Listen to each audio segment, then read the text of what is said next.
close to 1,200 backlit boards, 600 tree and installation uplifting lights, and numerous illumination components for sculptures, buildings, fountains, and roads have been arranged to light Delhi up in style for the G20 summit. Apart from the areas near the main summit venue, roundabouts and parks across the city are glowing post-sundown. Regular street lights on the road are also being checked to make sure any faulty bulbs are replaced in time. Since a lot of this illumination will be here to stay even post the G20 summit, Delhiites have more than a few rays of light to look forward to.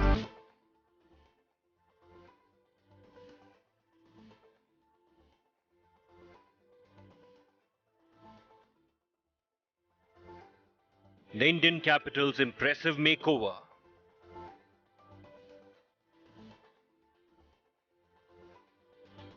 New Delhi prepares to welcome the world. The city putting its best foot forward to host the G20 summit, September 9th and 10th. दोस्तों, भारत इस बार G20 की presidency करने जा रहा है 1 दिसंबर 2022 से 30 नवंबर 2023 तक। ये प्रेसिडेंसी हमारे पास रहेगा। G20 के इतिहास में ये पहली बार है कि जब G20 की प्रेसिडेंसी भारत होस्ट करेगा, जहां दुनिया भर के देशों के लीडर भारत जाएंगे और G20 2023 में शामिल होंगे। इस बार G20 इंडिया का नारा है वसुधैव कुटुंबकम, माने one earth, one family, one future. और इन्हीं विदेशी मेहमानों के रुकने के लिए किया गया है खास इंतजाम। अमेरिका से लेकर रूस तक किन होटल में रुकेंगे विदेशी मेहमान, सामने आ गया है पूरा लिस्ट। G20 शिखर सम्मेलन की मेजबानी इस साल भारत के पास है। राजधानी दिल्ली में 9 से 10 सितंबर को विभिन्न देशों के प्रमुख इस सम्मेलन में हिस्सा लेंगे। दोस्तों, विदेशी मेहमानों के ठहरने के लिए दिल्ली और आसपास के कई सारे आलीशान 5 स्टार और 7 स्टार होटलों को बुक किया गया है, जिन होटलों में एक रात रुकने के लिए हजारों नहीं लाख रुपए खर्च करने पड़ते हैं। ऐसे आलीशान होटलों में विदेशी मेहमानों को ठहराया जाएगा। तो आखिर कौन से वो आलीशान होटल है, आइए जानते हैं। दोस्तों, भारत की राजधानी दिल्ली में 9 से 10 सितंबर को होने वाले G20 शिखर सम्मेलन को लेकर जोर शोर से तैयारी जारी है। रूस और अमेरिका समेत दुनिया भर के विभिन्न देशों के प्रमुख और उनके प्रतिनिधि मंडल इस सम्मेलन में भाग लेने आ रहे हैं। ऐसे में इन मेहमानों को ठहरने के लिए बहुत ही आलीशान व्यवस्था किए गए है होटलों में। इन मेहमानों को ठहरने की व्यवस्था किन होटलों में की गई है, इसके बारे में बताने वाले हैं आज के इस वीडियो में। दोस्तों, G20 में आने वाले अमेरिकी प्रतिनिधि मंडल के लिए दिल्ली के ITC मोरे होटल को बुक किया गया है। अमेरिका के राष्ट्रपति जो बाइडेन G20 सम्मेलन में भाग लेने के लिए 7 से 10 सितंबर तक भारत की यात्रा पर रहेंगे।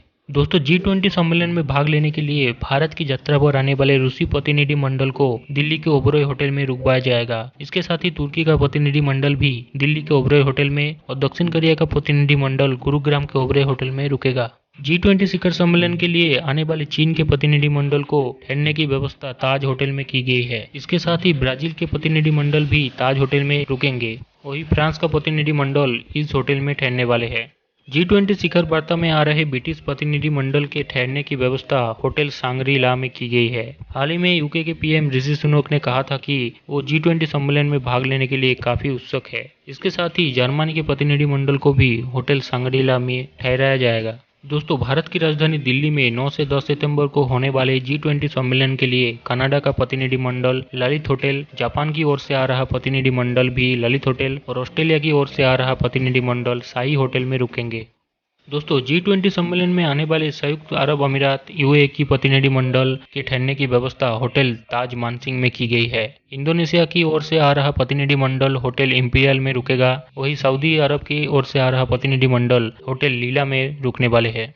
दोस्तों, G20 शिखर सम्मेलन में स्पेन, मॉरिशस, नेदरलैंड और नाइजीरिया की ओर से आ रहा प्रतिनिधि मंडल को और राष्ट्रप्रमुख को रुकने की व्यवस्था दिल्ली के ली मेरिडियन होटल में की गई है।